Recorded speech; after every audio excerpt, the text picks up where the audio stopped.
احلى صينيه نجرسكو هتدوقوها في حياتكم. اعملوها بالطريقه دي وادعوا لي. بس قبل ما نبدا الفيديو بحلفتك بالله تصلي على رسول الله عليه الصلاه والسلام في الكومنتات وتحطي اللايك الحلو بتاعك. يا رب كل اللي تحطي لايك ربنا يحقق لها كل اللي هي بتتمناه وتزور بيت الله الحرام. اول حاجه حطي المكرونه تتسلق. بصوا هي المكرونه دي انا بجيبها دايما بقول لكم عليها حلوه جدا. التانية بتكبر وبتبقى مش حلوه وزي ما تكون بتبقى بتعجن كده. دي بتبقى جميله جدا الصغننه خالص دي لما بتتسلق حجمها بيبقى حلو قوي. فانصحكم تجربوها واللي بيجربها وبيستعملها يقول لي في الكومنتات. فاول حاجه هعملها ان انا هحط المكرونه تتسلق. حطيت المكرونه تتسلق وهعمل ايه دلوقتي؟ عندي وركين من الفراخ. وركين الفراخ دول مخليين. طبعا زي ما قلت لكم قبل كده الاحسن ان احنا بنجيب الفرخه كامله وبناخد منها الصدور او الوراك زي ما احنا عايزين. فانا هنا خدت الوراك وخليتها ودلوقتي هقطعها حتت صغيره. في ناس بتعملها بالصدور وفي ناس بتعملها بالوراك. انتوا بقى بتعملوها بايه؟ قبل ما اقطع الفراخ احط اللبن يغلي. طبعا بعد كل مسكه فراخ لازم تغسلي ايدك كويس جدا عشان السالمونيلا والحاجات دي. هحط اللبن يغلي عشان نعمل البشاميل. كده بقى حطينا المكرونه تتسلق وحطينا اللبن يغلي عقبال بقى ما نقطع الفراخ بتاعتنا. انا ما بحطش اي حاجه في المكرونه وهي بتتسلق ولا ملح ولا زيت لان كده كده بعد ما بتتسلق بشطفها بميه ساقعه عشان تفك من بعضها. فما بحطش ولا ملح ولا زيت. مين بيعمل زي كده وبيغسلها او بيشطفها بعد السليق؟ انا ما بحسش ان هي فكت من بعضها الا كده. نبتدي بقى نقطع هنا حتت كده صغننه كده. خلاص قطعت الفراخ صغنن خالص. هعمل بقى ايه دلوقتي؟ هعمل البصل. هجهز البصل اللي انا هعمله مع الفراخ عشان تبقى كل حاجه جاهزه. لو عندك فلفل اعمليه مع البصل. انا ما عنديش فلفل فهحط بصل وزيتون اخضر شرايح. مكرونه بشاميل دي بنحط فيها اي حاجه. عندك شويه جبنه حطيهم. عندك شويه فلفل حطيهم. فلفل اخضر فلفل الوان اي حاجه. عندك شويه لحمه مفرومه حطيهم عادي مع الفراخ. مفيش مشكله يعني. اي حاجه عندك في التلاجة زياده باقيه حطيها مش هتقول لا. انا مبحبش اطحنه قوي. بحب البصل كده يكون باين. شفت بقى الصينيه اللي هعمل فيها؟ احط بقى فيها البصل. هحط بقى الزيت او السمنه اللي احنا بنستخدمها. انا حطيت مكعب سمنه. هحط عليه بقى الزيت.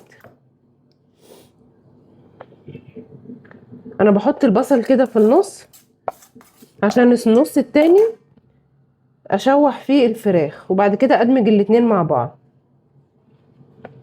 ولو عندي وقت شويه بعمل بدي صدمه الاول للفراخ وبعد كده بحط البصل. بس النهارده احنا صايمين فعايزه بقى اعمل حاجه سريعه كده علشان انا متاخره. الساعه دلوقتي 4:30. حطيتها بقى على النار وهنا بقى اول ما الزيت يسخن كده اروح منزله بقى الفراخ.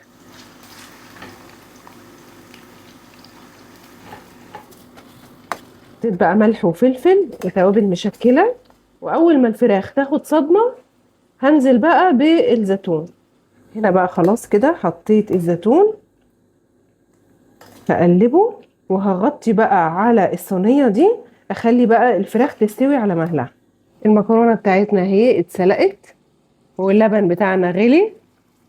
هبتدي بقى اعمل البشاميل عقبال ما الفراخ تستوي. البشاميل بقى هنا حطيت سمنه وزيت. وهحط هنا حوالي 5 معالق من دي الذره الاصفر اللي انا بستخدمه ده اللي وريته لكم قبل كده. طبعا بستخدمش دقيق ابيض زي ما انتم عارفين. وهشوح الدقيق وبعد كده اوريكم هنعمل ايه. نزلت بقى هنا بالدقيق بتاعنا الاصفر الحلو ده. هشوحه بقى كويس لحد ما يطلع كده ريحته. لان ده طبعا اصفر. الدقيق الابيض لما بيصفر بنعرف ان هو كده تمام. لكن الدقيق الاصفر ده لما ريحته بقى تطلع يعني كده خلاص. بقى بعد ما الدقيق طلع ريحته حطيت بقى اللبن وحطيت ميه. كملت بميه من ميه سلق المكرونه. وحطيت ملح وفلفل وتوابل مشكله. هبتدي بقى اقلب كويس كده لغايه ما يتقل معايا وايدي تبقى فيه على طول عشان ما يكلكعش. البشاميل الجميل بتاعنا اهو خلص. وكمان الفراخ اهي والمكرونه بتاعتنا كمان اتسلقت. هحط بقى الفراخ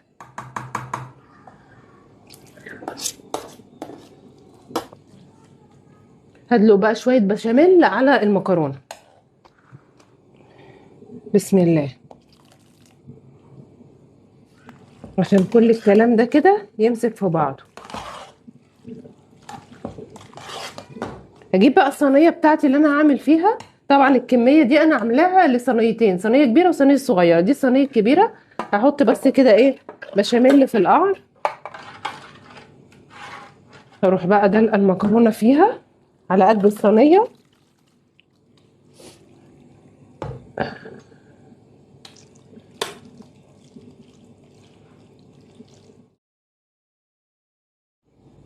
بسم الله.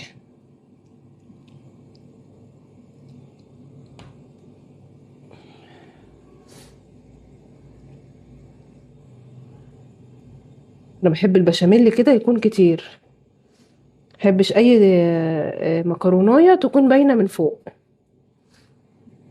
حطهم بقى في الفرن على درجه حراره متوسطه، ولما يطلعوا هوريهولكم. تعالوا بقى نشوف النجريسكو بتاعنا الجميل. بصوا بصوا، لسه طالعه من الفرن حالا، يعني جوسي.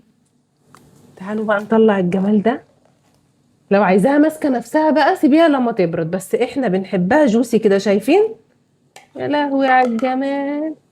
بصوا بصوا بصوا الجمال، حاجه كده في قلبك في قلبك.